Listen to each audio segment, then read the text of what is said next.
So या lecture मध्ये आपण स्टार्ट करत आहे मॅक्लॉरिन सिरीजचे पुढचे numericals. Prove that e raised to x cos x is equal to 1 plus x minus x cube by 3 plus so on.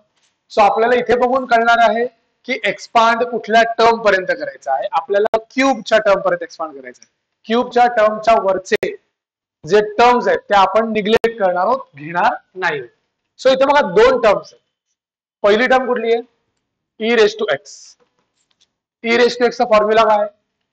1 plus x square by 2 factorial plus x cube by 3 factorial plus so on. मी कुठल्या पर्यंत घेतलेला आहे? Cube पर्यंत. So जर मी नीट लिहायला गेलो आहे तर 1 plus x square by 2 factorial 2 असतो आणि 3 factorial 6 असतो. सो माझ्याकडे e raised to x चा फॉर्म्युला रेडी झालेला आहे. आता मला पाहिजे cos x चा formula.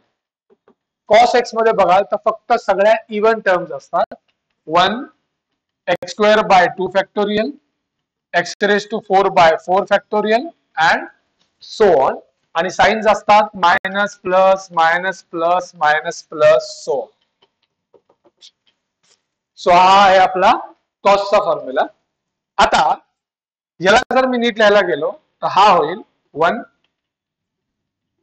x square by 2 factorial किती असणार आहे? 2. x raised to 4 घ्यायची गरज नाही कारण आपल्याला गरजच नाही त्या गोष्टीची. सो हा झाला आपल्याला cos x चा फॉर्म्युला आणि हा e raised to x चा फॉर्म्युला.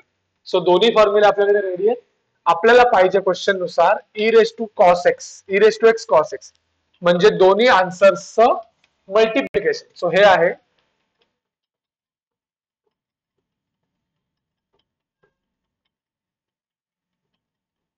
इनटू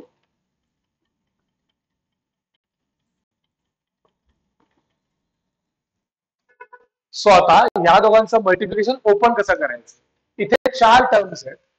प्रत्येक टर्मनी या दोघांना मल्टिप्लाय करायचं. प्रत्येक टर्मनी या दोघांना मल्टिप्लाय करायचं. मी कसं लिहितोय बघा. आधी 1 नी दोघांना मल्टिप्लाय करूया, मग x नी करूया, मग x स्क्वेअर बाय 2 नी करूया आणि मग x क्यूब बाय 6 नी करूया. सो प्रत्येक टर्मनी त्या ब्रॅकेटला मल्टिप्लाय केलं. आता ओपन करा. 1 into x square by 2, x square by 2, x into 1 x minus x cube by 2, x square by 2 minus x square x raise to 4, 2 2 जा 4, 1 ला मल्टिप्लाय केल्यावर x cube bye 6 minus x cube x square म्हणजे x raise to 5 आणि 6 2 जा 12. So आपल्याला cube पर्यंतच हवं होतं.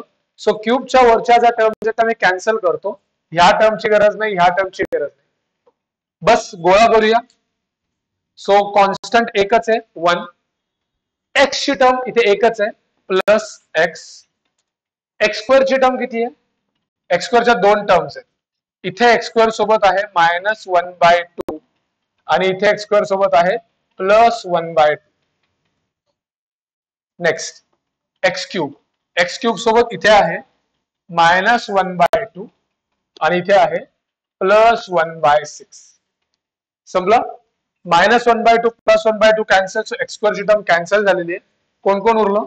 1 उरला, x उरला, plus minus 1 by 2 plus 1 by 6 is minus 1 by 3 x cube and so on.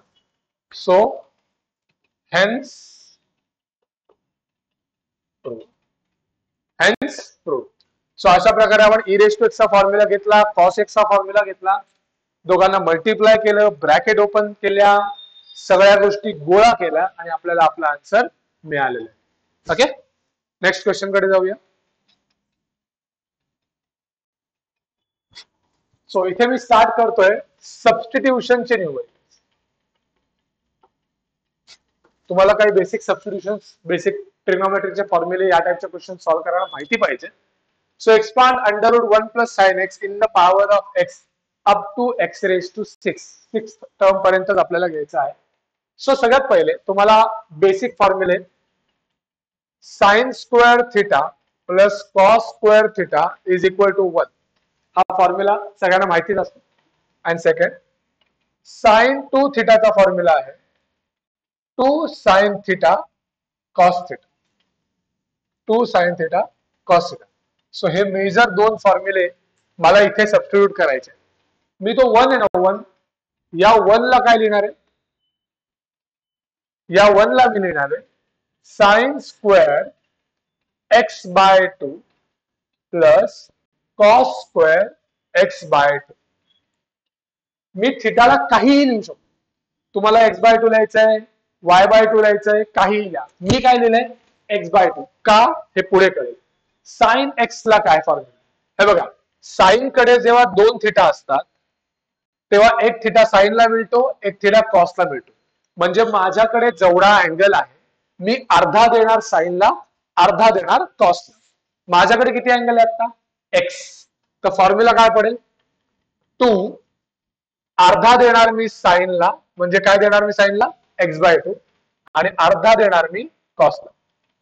So अशा प्रकारे मला इथे एक्सपान्शन करायचं होतं जेणेकरून आता काय होणार आहे बघा. हा फॉर्म्युला लिहिलाय सगळ्यांनी.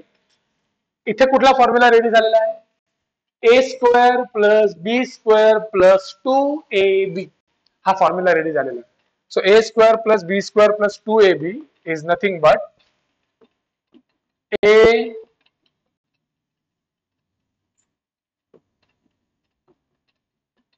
Plus B whole square. So A plus B चा होल स्क्वेअरचा फॉर्म्युला काय आहे A square plus B square plus 2 into A into B. ह्याच्यामुळे अंडर रूट आणि स्क्वेअर काय झाला कॅन्सल झाला आणि उरलं कोण sine x by 2 plus cos x by 2.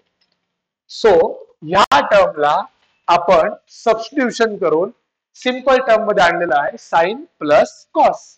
आता आपल्याला दोन्ही टर्म्सचे इंडिव्हिज्युअल आन्सर्स काढायचे आणि ऍड करायचे.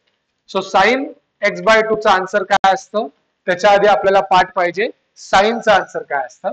साइनचा आन्सर असतं x minus x cube by 3 factorial plus x raise to 5 by 5 factorial minus x raise to 7 by 7 factorial and so on. मग जो इथे आहे प्रत्येक ठिकाणी तोच असणार आहे. मग साइन एक्स बाय 2 चा फॉर्म्युला काय असेल जो इथे आहे तो प्रत्येक ठिकाणी इथे कोण आहे आता एक्स बाय 2. मग इथे काय असेल x by 2 minus x by 2 चा क्यूब बाय 3 फॅक्टोरियल असतो 6 ओके प्लस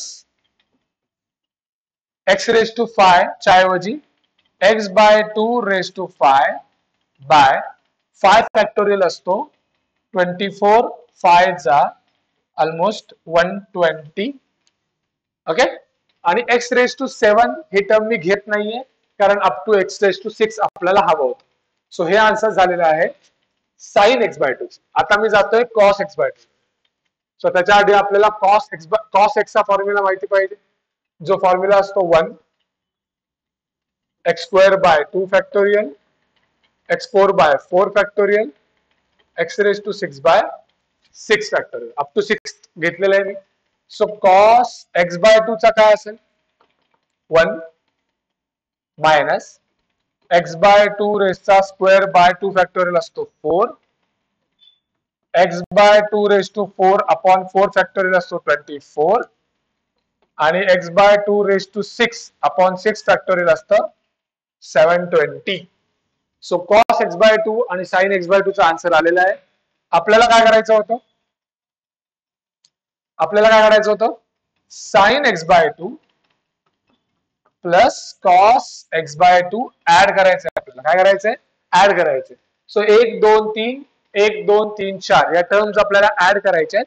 सो ऍड करताना सगळ्यात पहिले गोळा करा आपल्याकडे कुठले कुठले टर्म्स आहेत. सगळ्यात पहिले कॉन्स्टंट टर्म आहे का इथे इथे कॉन्स्टंट टर्म नाहीये. इथे कॉन्स्टंट टर्म आहे का हो आहे 1. आता एक्स ची टर्म कुठे एक्स ची टर्म इथे काय आहे प्लस एक्स बाय 2. आता एक्स स्क्वेअरची टर्म, इथे एक्स स्क्वेअरची टर्म आहे बघा, मायनस एक्स स्क्वेअर. आता उरलो कोण, 2 चा स्क्वेअर इंटू 4. हा 2 पण डिनॉमिनेटरला आहे, 4 पण डिनॉमिनेटरला आहे. 2 चा स्क्वेअर किती असतो, 4 इंटू 4 16. आता एक्स क्यूबची टर्म इथे काय येणार आहे, मायनस एक्स क्यूब. आता कॅल्सी मध्ये काय टाकाल तुम्ही, 2 चा क्यूब इंटू 6. 2 चा क्यूब असतो 8, 8 6 जा 48. आता फोर्थ टर्म इथे आहे, x raise to 4 by 2 raise to 4 into 24. So 2 raise to 4 into 24 is 384.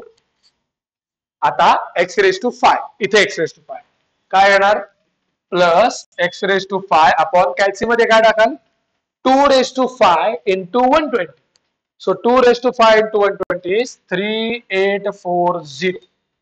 आणि लास्ट एक्स रेज टू 6 ची term minus x raise to 6, calci मध्ये काय टाकाल, 2 रेज टू 6 इंटू 720, ज्याचा आन्सर येईल 4608.